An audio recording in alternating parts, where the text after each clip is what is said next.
Municipal ఎన్నికలకు కాంగ్రెస్ నేతలు ground work మొదలుపెట్టారు. అభ్యర్థుల ఎంపిక కోసం సర్వేలు చేపట్టారు. ముఖ్య నేతల సమన్వయంతో గెలుపు గుర్రాల్ని ఎంపిక చేయబోతున్నారు. దీనికోసం పార్టీ అధిష్టానం నియమించిన జిల్లా ఇన్ఛార్జీలు రంగంలోకి దిగారు.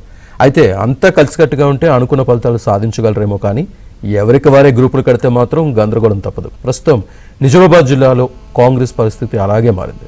టీపీసీసీ అధ్యక్షుడు మహేష్ కుమార్ సొంత జిల్లా అయిన నిజామాబాద్లో వర్గపోరు ప్రభావం స్పష్టంగా కనబడుతోంది.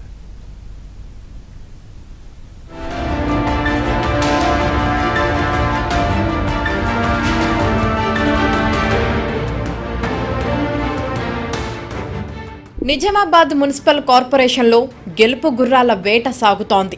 పలువురు అగ్రనేతలు, ఆశావహులు గెలుపు ధీమాతో బరిలోకి దిగేందుకు ఉవ్విళ్లూరుతున్నారు. పార్టీ అధిష్టానం పిలుపునిచ్చిన వెంటనే కుప్పలు తెప్పలుగా దరఖాస్తు చేసుకున్నారు. నిజామాబాద్ కార్పొరేషన్లోని 60 డివిజన్లలో 900కు పైగా దరఖాస్తులు వచ్చాయి. సగటున ఒక్కో డివిజన్ నుంచి 15 మంది అవకాశం కోసం ఎదురు చూస్తున్నారు. వీరిలో నుంచి ఒకరిని ఎంపిక చేయడం పార్టీ పెద్దలకు కష్టతరంగా మారింది.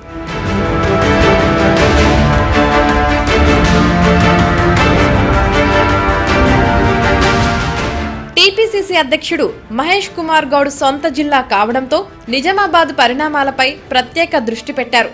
10 ఏళ్ల తర్వాత అధికారంలోకి వచ్చిన నేపథ్యంలో మున్సిపల్ పోరును అత్యంత ప్రతిష్టాత్మకంగా భావిస్తున్నారు. ప్రత్యేకించి నిజామాబాదులో సానుకూల ఫలితాలు సాధించడానికి స్పెషల్ ఫోకస్ పెట్టారు. మున్సిపల్ ఎన్నికల జిల్లా ఇన్ఛార్జి అయిన మంత్రి ఉత్తమ్ కుమార్ రెడ్డి తాజాగా రంగంలోకి దిగారు. హైదరాబాద్ గాంధీ భవన్లో టీపీసీసీ అధ్యక్షుడు మహేష్ కుమార్ ఆధ్వర్యంలో ప్రత్యేక సమావేశం నిర్వహించారు. దీనికి నిజామాబాద్ జిల్లాలోని కీలక నేతలు సుదర్శన్ రెడ్డి, షబ్బీర్ అలీ, మండవ వెంకటేశ్వరరావు, డీసీసీ అధ్యక్షుడు నగేష్ రెడ్డి, పీసీసీ ప్రధాన కార్యదర్శులు, మాజీ ఎమ్మెల్సీలు హాజరయ్యారు. ఇందులో నిజామాబాద్లోని తాజా పరిస్థితులను సమీక్షించారు.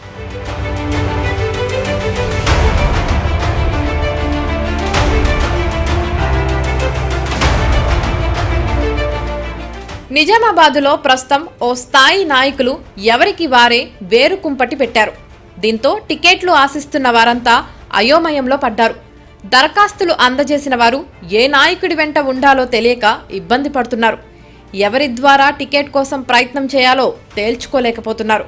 దీంతో జిల్లాలో వివిధ హోదాల్లో ఉన్న వారందరినీ కలిసి ఒక్క ఛాన్స్ ప్లీజ్ అంటూ వేడుకుంటున్నారు. దీంతో ముఖ్యమైన నేతలు తమ అనుచరుల జాబితాతో అధిష్టానం ఆమోదం కోసం ప్రయత్నాలు చేస్తున్నారు. తాము సూచించిన వారికే టికెట్లు ఇవ్వాలని ఒత్తిడి తెస్తున్నారు.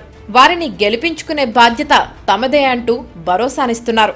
ఈ విషయాలన్నీ ఇటీవల హైదరాబాద్ గాంధీ భవన్లో జరిగిన సమావేశంలో చర్చకు వచ్చాయి.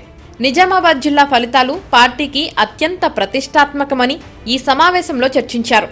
ఇప్పటికే జిల్లా నేతల ఒత్తిళ్లు పెరిగాయని, గెలిచే అవకాశాలు ఉన్నవారికే టికెట్లు వస్తాయని మంత్రి ఉత్తమ్ స్పష్టం చేశారు.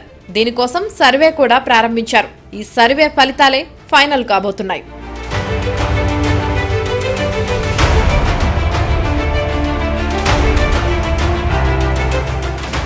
నిజామాబాదులో 1/2 డజనుకు పైగా ఉన్న నేతలు తమ అనుచరుల కోసం సర్వశక్తులు ఒడ్డుతున్నారు.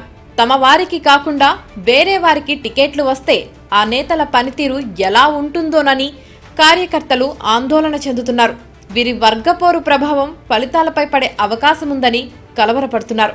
అందరినీ సమన్వయపరుస్తూ అందరికీ ఆమోదయోగ్యమైన అభ్యర్థులను బరిలోకి దింపడానికి అధిష్టానం ఎలాంటి చర్యలు తీసుకుంటుందో వేచి చూడాలి.